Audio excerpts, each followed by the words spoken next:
ಇನ್ನು ಮುಂದಿನ ಕರೆ ಮೈಸೂರಿನಿಂದ ಲಲಿತಾ ಅವರು ಮಾಡಿದ್ದಾರೆ. ನಮಸ್ಕಾರ ಲಲಿತಾ ಅವರೇ. ಹಲೋ ಲಲಿತಾ ಅವರ ಧ್ವನಿ ಕೇಳಿಸ್ತಿದ್ಯಾ? ದಯವಿಟ್ಟು ಟಿವಿ ಏನಾದರೂ ಆನ್ ಇದ್ರೆ ಮ್ಯೂಟ್ ಮಾಡಿ. ಆಯಿತು. ಯಾರ ಬಗ್ಗೆ ತಮ್ಮ ಪ್ರಶ್ನೆ? ನನ್ನ ಮಗನ ಬಗ್ಗೆ. ಮಗನ ಬಗ್ಗೆ. ಮಗನ ಡೇಟ್ ಆಫ್ ಬರ್ತ್ ಹೇಳಿಮಾ.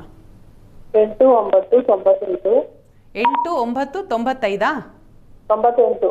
98. ಸಮಯ ರಾತ್ರಿ 10:45. 10:45 ಅಲ್ವಾ? ಹೌದು. ಸರಿ, ಏನು ಪ್ರಶ್ನೆ ಮಗನ ಬಗ್ಗೆ? ಕೇಳಿಸ್ತಾ ಇಲ್ಲ ತಮ್ಮ ಧ್ವನಿ. ಸರಿ ಸರಿ, ಆಯ್ತಾಯ್ತು. ಶಾಸ್ತ್ರಿಗಳು ಉತ್ತರಿಸ್ತಾರೆ. ನಮಸ್ಕಾರ ಅಮ್ಮ. ನಮಸ್ಕಾರ. ಹೇಗಿದೆ ಮುಂದೆ ಅಂತ ತಮ್ಮ ಪ್ರಶ್ನೆ ಅಲ್ವಾ? ನೋಡಿ, ಕರ್ಮಾಧಿಪತಿಯಾಗಿರ್ತಕ್ಕಂಥವನು ಅದನ್ನೇ ವಸ್ತುತಃ 10ನೇ ಮನೆಯನ್ನು ಜೀವನ ಸ್ಥಾನ ಅಂತ ಕರೀತಾರೆ. ಮುಂದೆ ಹೇಗಿದೆ ಅಂತಂದರೆ ಜೀವನ ಸ್ಥಾನ ಹೇಗಿದೆ ಅಂತಲೇ ನೋಡ್ಕೋಬೇಕಾಗತ್ತೆ. ಇಲ್ಲಿ ಕರ್ಮಾಧಿಪತಿಯಾಗಿರ್ತಕ್ಕಂಥವನು ಶನೈಶ್ಚರ ನೀಚನಾಗಿದ್ದಾನೆ. ನೀಚನಾಗಿದ್ದರೆ ಗ್ರಹಗಳಿಗೆ ಬಲ ಕಡಿಮೆ. ಬಲವರ್ಜಿತಸ್ಯ ರಿಕ್ತ ಅಂತ ವರಾಹಮಿಹಿರರು ಹೇಳ್ತಾರೆ.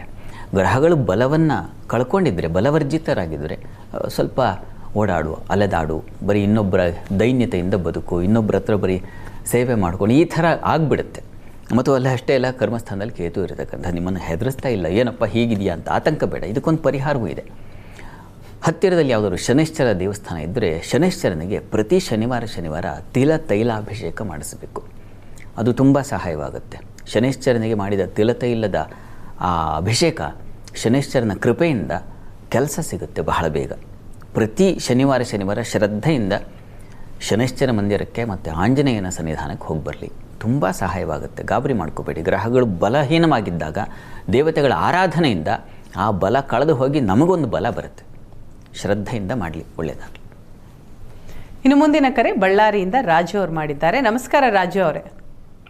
ಮೇಡಮ್ ನಮಸ್ತೆ. ಮೇಡಮ್ ನಮಸ್ತೆ. ಯಾರ ಬಗ್ಗೆ ಕೇಳಬೇಕಿತ್ತು? ಅದೇ ಮಗನ ಬಗ್ಗೆ ಕೇಳ್ಬೇಕು ಮೇಡಮ್. ಮಗನ ಡೇಟ್ ಆಫ್ ಬರ್ತ್ ಹೇಳಿ ಸರ್.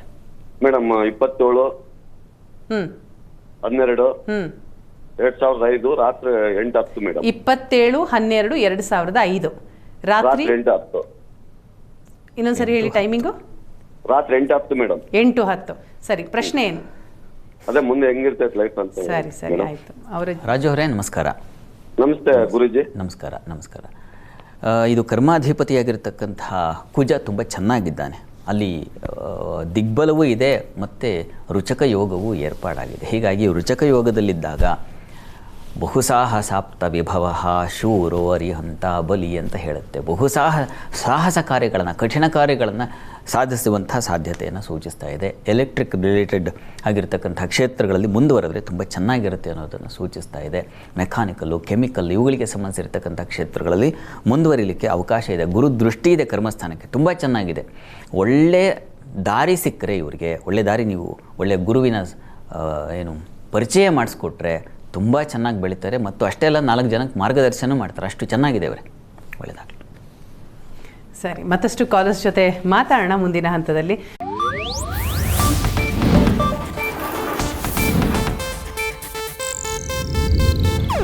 ಇದು ಏಷ್ಯಾನೆಟ್ ನ್ಯೂಸ್ ನೆಟ್ವರ್ಕ್ ಪ್ರಸ್ತುತಿ.